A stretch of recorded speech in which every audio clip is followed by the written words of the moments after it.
Hey, how's it going, YouTube? How y'all doing today?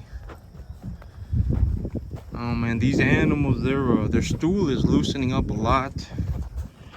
The big 17 just dropped this right here about maybe 2 minutes ago, a minute ago, and I saw it coming out of them. This guy right here, he dropped that about 2 minutes ago. I saw it coming out of them, and their stool has completely loosened up, which is good. I don't really want them pooping balls. I don't want them pooping out rocks, because that means that it ain't the best. It ain't the best. It means that they're having digestive issues is more than well, it doesn't mean that they're having digestive issues, but their food's a little bit low on the protein side. Usually is what that means. But these animals, their manures are starting to loosen up a lot. If you take a look at these poops, these manure patties, they've practically completely loosened up. Some of them are a little bit still clumped up, but they're loosening up. The more they eat this stuff, the more their manure loosens up, which is good. I want their manure to be a little bit more loosened up, and it's a good sign that these animals are digesting the feed a little bit better. So yep, this stuff is good. I mean, it's human quality food practically. I would think that it's very good in terms of food quality. If it's good enough for people to eat it, I mean that's about as good as it gets, right?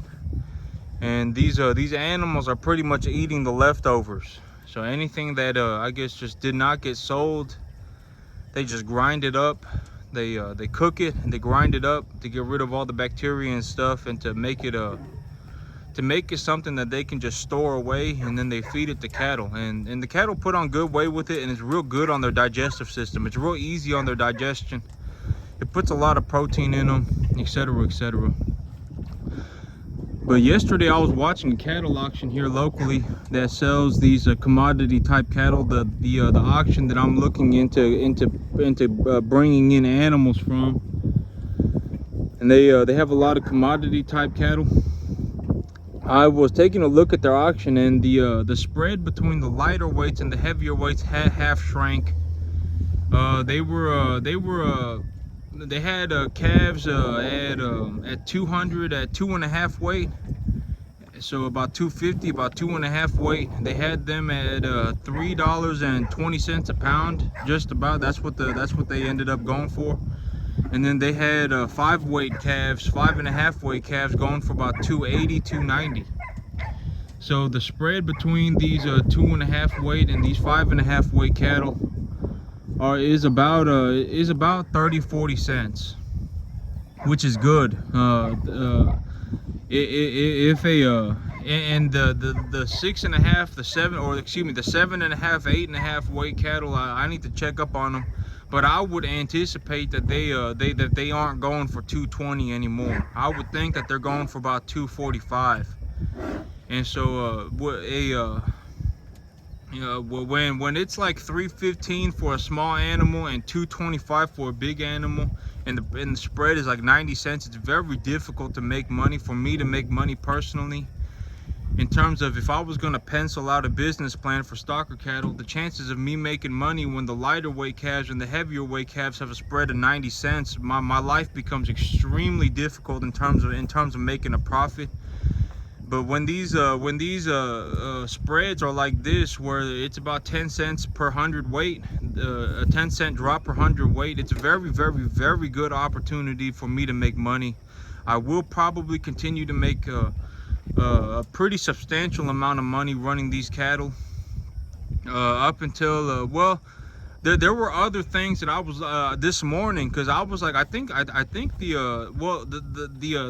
shrinking of the spread. So if the spread between the cattle is between the lighter weight and the heavier weight cattle is shrinking, it generally means that the price of corn is bottoming. That's generally what it means. If there's a downwards momentum in corn, it usually pushes cattle prices higher. And so this morning I was like, oh man, or yesterday I was looking at the sales sheet for these commodity type cattle, and it was saying that and I was watching the auction, and it looked like the price spread is shrinking. So I went and I looked at the corn futures this morning, and it does look like there is a bottoming of the corn market right now. It does look like there is it looks like corn markets is going to go sideways for a long time. A lot of these commodities just end up going sideways into infinity. They go sideways for a very long time.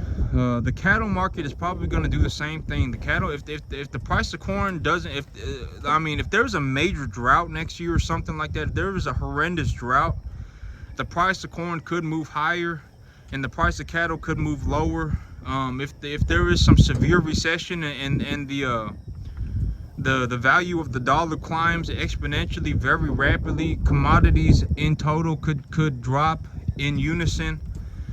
But there are a lot of indicators pointing towards a potential bottoming of the corn market. Corn market's probably going to go sideways for a long time. The cattle market is probably going to go sideways for at least the next year or two, because there's still a major inventory issue with cattle. It's hard to find. It's hard for people to find calves. And so there is still a pretty substantial inventory issue with cattle. The inventory issue will probably correct itself here soon.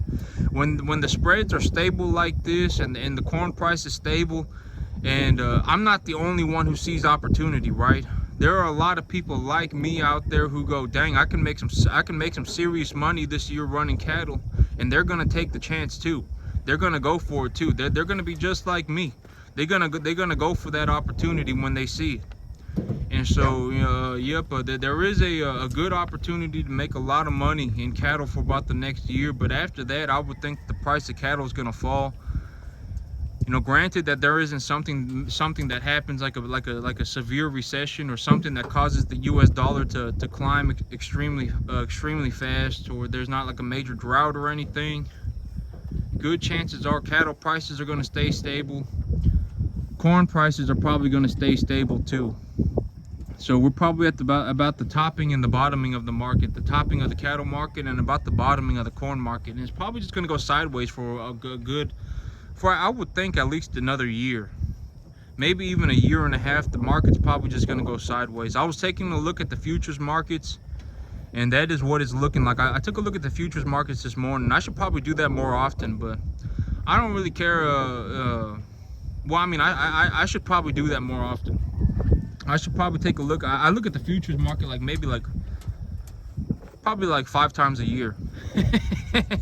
I just know that the cattle prices are very high right now, and I don't really have a big reason to be staring at the futures market every day. But yep. So I'm gonna take these animals to market, and what's probably gonna happen is I'm gonna bring in number 1 type cattle. I'm gonna bring in number 1 type commodity cattle, and I'm gonna just keep the whole thing going. I'm going to raise my I'm going to raise lower weight animals. So right now you see these animals around here, they're probably close to 7.5, 8.5 weight, 750, 850 pounds.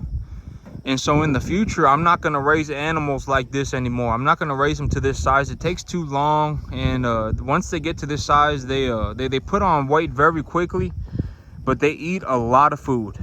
And so my big plan is I'm going to reduce the weight that I raise. So I'm going to take them from about a 2.5, 3.5. I'm going to take them up to about a 5.5, 6.5, and then I'm going to take them back to market. And I'm going to, instead of raising 35, so I got 35 animals here right now, and I got these huge calves, these huge borderline yearlings. Instead of raising 35 of them, I'm gonna raise 50 of them. So I'm gonna increase my herd population by 15 animals, but I'm gonna reduce their overall weight down to about 1/3. So I'm gonna, instead of raising 7.5 weight calves, I'm gonna raise 2.5 weight calves, and I'm only gonna take them up to about 5.5. I'm gonna raise 2.5, 3.5 weight calves, and I'm gonna take them up to about 5.5. And I'm gonna take them back to market 5.5, 6.5, and I would think that it's gonna take me 3 to 4 months to do that. And yep, it's gonna take me 3 to 4 months to do that. I'll run about 3 to 4 lots of cattle a year, and I'll just make as much money as I can while the markets are good. The markets are very good right now, and it's a very good opportunity to make a large sum of money. But running stocker calves, it ain't for everybody. A lot of people can lose money in stocker calves too. A lot of people do lose money in stocker calves, a lot of money. You know, it just is what it is. You know, if I gave this, let's say I gave this farm away, right? I gave this farm away to some communist, and they're like, oh my God, the world is unfair because the world is too hard for me. Yeah, la, la, la, la. Oh, I'm a communist. Oh, I deserve things for free. And let's say I gave my farm away to one of these people, right?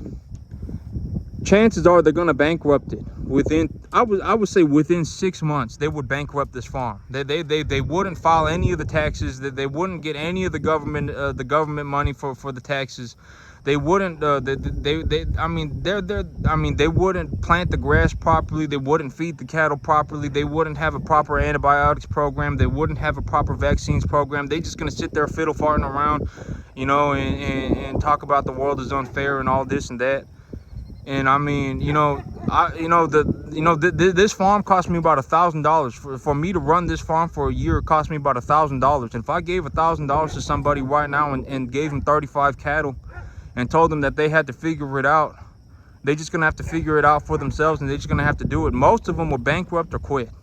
That's just the reality of the situation. I mean, most people would bankrupt or they would quit. The $1,000 is not what makes or breaks this farm. It's me. The farmer is what makes or breaks a farm. So it just is what it is, right? There was literally zero benefit to communism.